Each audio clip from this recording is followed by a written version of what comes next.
Hi అండి. ఈరోజు నేను చూపించబోయే రెసిపీ వచ్చి చికెన్ కైమా ఆలు కర్రీ అండి.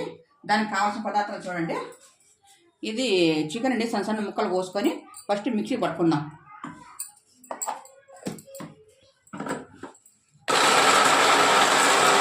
చూడండి ఈ మరి నైస్ అయినాక దాంట్లోకి కారం 1 స్పూన్ వేసాను, కొంచెం పసుపు,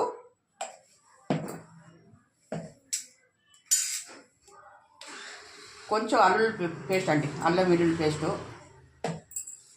కొంచెం కొబ్బరి, కొంచెం ఉప్పు అండి, సాల్ట్. ఇది మళ్ళీ మిక్సీ పట్టుకుందామండి అన్నీ కలిసేటట్టుగా. చూడండి ఈ మాకు తీసి పెట్టుకొని మిక్సీకి వేసుకున్నాక ఇలా చిన్న చిన్న ఉంట్లు మారి చేసుకుందామండి.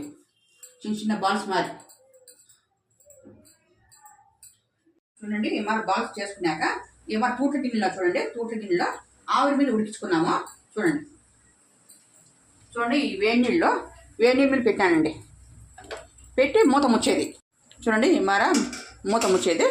ఇది అయ్యే లోపల మనము దానికి తిరువాత వేసుకుందామండి. ఆలుగడ్డ, బఠానీ, అల్లం వెల్లుల్లి పేస్టు, కొబ్బరి, కారము, ఉప్పు, పసుపు తిరువాత వేసుకుందామండి. చూడండి కొంచెం ఆవాలు, జీలకర్ర, ఉల్లిగడ్డ, కరివేపాకు, పసుపు కొంచెం మగ్గించుకుందామండి. ఉల్లిగడ్డ ఎర్రగా అయిన తక్కువ ఉల్లిగడ్డ ఇట్లా మగ్గినాక టమాటో పండు, ఉల్లిపాయ, కొబ్బరి పేస్ట్ అండి, కారం, బఠానీ, ఆలుగడ్డ నేను ముందు ఉడకపెట్టి పెట్టుకున్నానండి. ఇది సన్న మంటలు మగ్గించుకున్నామంటారు అంతా నూనె తెలియంత వరకు. చూడండి ఆవిరి మీద ఉడికించాను. చూడండి ఎట్లా వచ్చినాయో, అంతా ఊడిపోతున్నాయి కదా. ఈ మగ్గిన కర్రీలో ఇవి వేసుకుందామండి. వేసుకొని ఒక రౌండ్ తిప్పుకొని స్టవ్ పెట్టి నీళ్ళు వస్తున్నాయండి. చూడండి ఒక ఉంట కూడా ఊడిపోలేదు. చూడండి బాల్స్ ఎంత రౌండ్గా ఉన్నాయో. ఈ స్టవ్ పెట్టుకుందామండి. చూడండి స్టవ్ పెట్టి 1 నిమిషం అట్లా మగ్గనిచ్చి నీళ్ళు వేసుకుందామండి. ఒకే 1 నిమిషం. చూడండి ఎట్లా వచ్చిందో. ఇప్పుడు నేను నీళ్ళు వేసుకుందామండి దీంట్లో.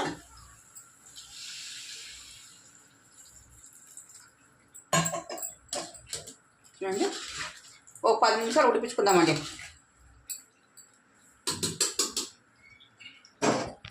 కర్రీ రెడీ అయిపోయింది. ఎట్లా చూడండి చికెన్ కైమా ఆలు కర్రీ. మేము దాని కాంబినేషను దోశ చేసుకున్నామండి. దోశలోకి సూపర్గా ఉంటుందండి. ఈరోజు మా సండే స్పెషల్ వచ్చి దోశ, చికెన్ కైమా ఆలు కర్రీ. చూడండి ఈ కర్రీ వచ్చి చపాతీలకి, రొట్టెలకి అన్నిట్లో బాగుంటుందండి. దోశలకు కూడా సూపర్గా ఉంటుందండి. మీకు ట్రై చేసి చూడండి, చాలా బాగుంటుంది టేస్ట్.